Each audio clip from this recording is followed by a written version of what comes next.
Student, स्वागत है आपका। मैं देश दीपक सिंह। आज हम लोग चर्चा करेंगे एक्सरसाइज 4.3 के क्वेश्चन नंबर 6 की, जिसमें कह रहा है कि एक अचर बल लगाने पर एक पिंड द्वारा किया गया कार्य पिंड द्वारा तय की गई दूरी के अनुक्रमानुपाती होता है। इस कथन को दो चर वाले रैखिक समीकरण के रूप में व्यक्त करें और अचल बल 5 मात्रक लेकर के इसका आलेख खींचिए।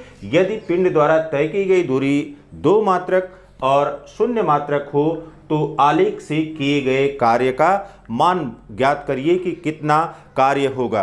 तो if the work done by a force applied on a body is directly proportional to the distance travel और distance covered, then find out the linear equation in two variable for such statement and take the constant force as a 5 unit and then plot a graph of such a equation. After that, plotting the equation, you have to calculate the work done when the distance is 2 unit and distance is 0 unit. अब यहाँ पर देखिए कह रहा है question number 6 में कि एक अचर बल लगाने पर पिंड द्वारा किया गया कार्य पिंड द्वारा तय की गई दूरी के अनुक्रमानुपाती है। तो यहां पर पिंड द्वारा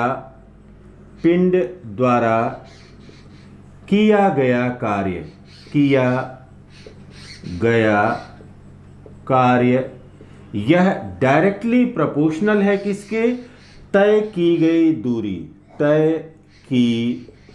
गई दूरी और इसके अनुक्रमानुपाती है, डायरेक्टली प्रोपोर्शनल है। जितना अधिक बल लगाएंगे वस्तु उतना दूर जाएगी, जितना कम बल लगाएंगे उतना कम दूरी तक वस्तु जाएगी। अब यहां पर देखिए बेटा, कार्य को हम W से यदि प्रदर्शित कर दें तो W इज इक्वल टू हो गया, W is directly proportional to x के, ठीक। और x क्या यहां पर है? W यहां पर कार्य है या वर्क है और x यहां पर यह दूरी को रिप्रेजेंट कर रहा है या तय की गई दूरी को रिप्रेजेंट कर रहा है। तो W इज इक्वल टू होता है F इंटू x, जहां पर यह F क्या है? F यह समानुपाती नियतांक के रूप में यहां पर लिया गया और यह F किस रूप में है? यह बल है। तो कार्य बराबर होता है बल और बल की दिशा में विस्थापन का गुणनफल। तो कार्य बराबर बल गुणे विस्थापन हो गया। तो यह अब पता चल गया कि किस प्रकार से इक्वेशन बनेगा। अब यहां पर कह रहा है कि अचर बल कितना होना चाहिए? 5 मात्रक के बराबर होना चाहिए। अब यहां पर अचर बल या constant force is equal to 5 unit के बराबर है। इसका मतलब है कि बल के मान में परिवर्तन नहीं किया जा रहा है, इसीलिए इसको अचर बल कह रहे हैं। तो W इज इक्वल टू हो गया 5 इंटू x और यही समीकरण इन दोनों के बीच में W और x के कार्य और विस्थापन, यहां पर कार्य और विस्थापन या कार्य और तय की गई दूरी दो यहां पर चर हैं। W यह एक चर है, इसी प्रकार से x एक यहां पर चर है। तो दो चर में यह रैखिक समीकरण हमको प्राप्त हो गया। अब यहां पर देखिए बेटा, यदि x इज इक्वल टू 1 कर दें, this implies that W is equal to x equal to 1, W is equal to 5 into 1 is equal to 5 unit. यहां पर 5 यूनिट हो गया, 5 इकाई कार्य हो गया। यदि x इज इक्वल टू 2 कर दें, this implies that W is equal to 5 into 2 is equal to 10 unit के बराबर हो गया।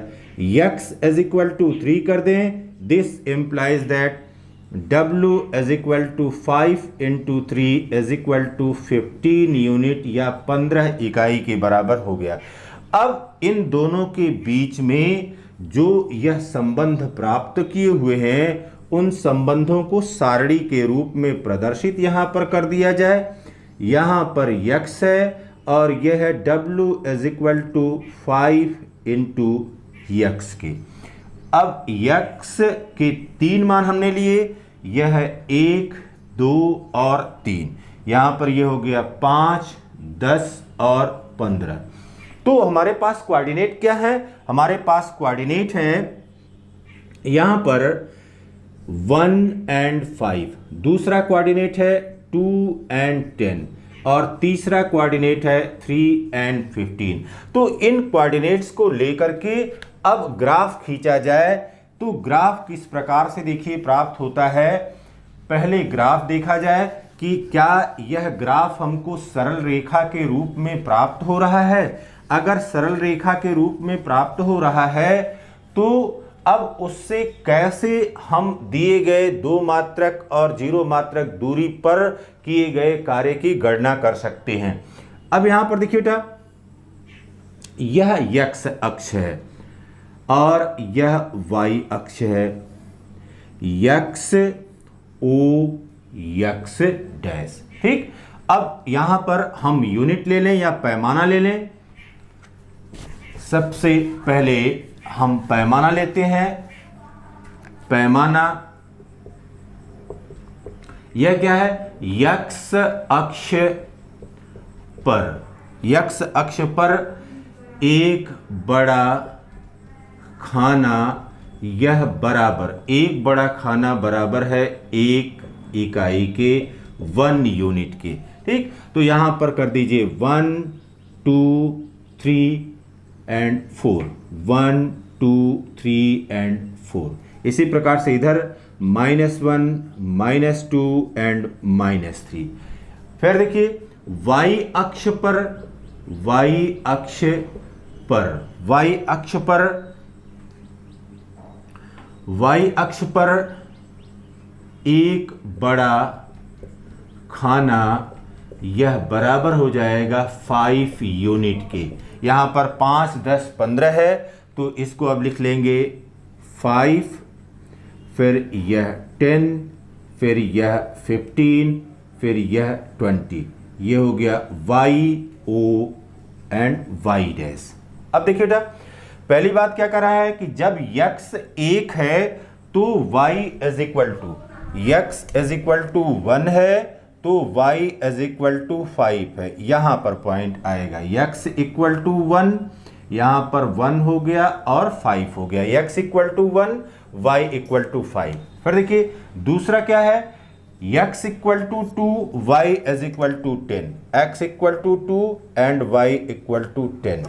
यहां पर ये हो गया 2 एंड 10। फिर देखिए बेटा, आगे कह रहा है कि x equal to 3, x equal to 3, y is equal to 15। ये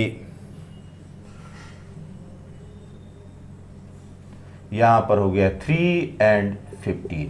ठीक है, अब इनसे होता हुआ आप ग्राफ खींचिए। इन बिंदुओं से होता हुआ ग्राफ जब आप खींचेंगे तो आपको इस प्रकार से यह ग्राफ प्राप्त होगा।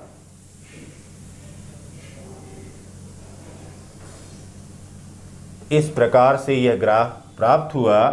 जब आप ग्राफ पेपर पर इसको इस प्रकार से प्लॉट करेंगे तो यह आपने 3 बिंदु लिया, 1, 5, 2, 10 और 3, 15। अब देखिए इसको आप पीछे की तरह इस तरफ बढ़ा दीजिए तो यहाँ पर यह जो ग्राफ है यह W is equal to 5 into x के लिए यह ग्राफ खींचा गया है। और इस ग्राफ की प्रकृति क्या है? यह सरल रेखा के रूप में प्राप्त हो रहा है या यह लीनियर प्राप्त हो रहा है, स्ट्रेट लाइन के रूप में प्राप्त हो रहा है। अब कह रहा है कि यदि तय की गई दूरी 2 मात्रक है, यहां पर देखिए तय की गई दूरी, पहला तय की गई दूरी, तय की गई दूरी यह x बराबर है 2 यूनिट के, 2 मात्रक के। तो जब यह 2 मात्रक के बराबर है तो किया गया कार्य कितने के बराबर है? W is equal to 10 unit के बराबर है। तो जब 2 यूनिट विस्थापन हो रहा है तो किया गया कार्य कितने के बराबर है? 10 इकाई के बराबर है। 2 मात्रक विस्थापन पर किया गया कार्य 10 इकाई है। ठीक, अब फिर देखिए बेटा, दूसरा यहां पे कह रहा है कि पिंड द्वारा तय की गई दूरी 0 है, तो यहां पर 0 और 0 है, तो जिस समय x इज इक्वल टू 0 होगा, w is equal to 5 into x बराबर 5 इंटू 0, और यह किया गया कार्य भी 0 के बराबर हो जाएगा। तो यहां पर देखिए, जिस समय कोई विस्थापन नहीं हो रहा है उस समय कोई कार्य भी नहीं हो रहा है। तो इस दशा में किया गया कार्य 0 होगा। क्यों? क्योंकि there is no displacement, there will be no work. यदि डिस्प्लेसमेंट नहीं होगा या विस्थापन नहीं होगा, कोई तय की गई दूरी नहीं होगी, तो किया गया कार्य भी 0 के बराबर होगा। Have a nice day.